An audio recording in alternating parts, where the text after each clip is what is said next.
katakanlah ada seseorang dia mempunyai ide, kenapa saat ini ada ojek online, taksi online, tetapi tidak ada yang memfasilitasi khusus lansia, khusus bagi mereka yang sudah berumur. Nah, karena ide ini dia oke lah, kita setup perusahaan, kita bikin ojek online, taksi online yang memang khusus menyediakan transportasi bagi lansia, bagi manula yang nyaman, aman.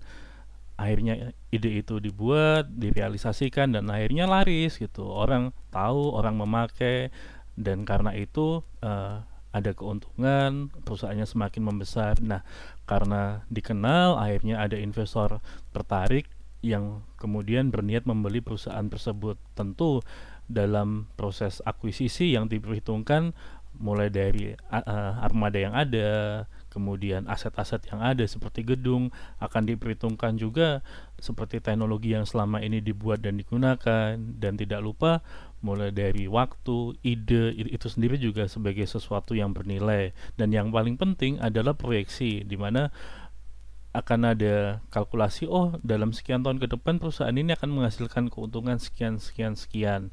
Dan itu bagi investor adalah hal yang wajar, karena di dalam pemikirannya dia akan mengembangkan perusahaan ini menjadi lebih besar, lebih kompleks, dan menghasilkan keuntungan yang lebih gede. Ataupun sebaliknya, investor itu mempunyai agenda tertentu, yaitu menutup perusahaan itu karena satu dan lain alasan.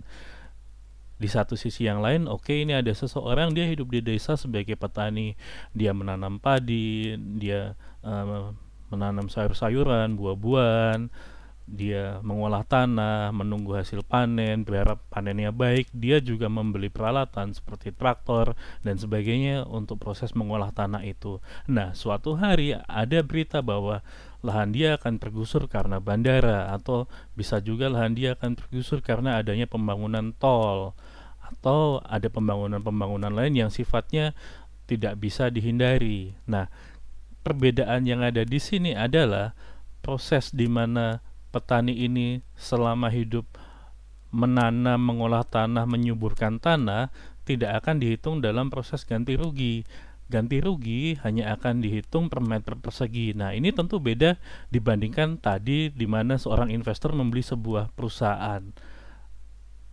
Lalu yang biasanya terjadi adalah semacam iming-iming bahwa oh tanah ini akan dibeli, akan dijadikan ini dan itu, lalu warga mendapatkan lapangan pekerjaan. Walaupun faktanya lapangan pekerjaan yang disediakan pun biasanya adalah pekerjaan yang entry level, tidak bisa selamanya, gajinya kecil, dibatasi oleh kontrak kerja dalam rentang waktu tertentu.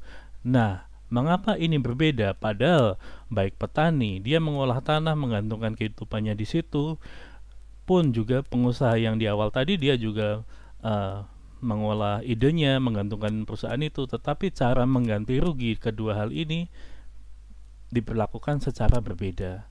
Kenapa?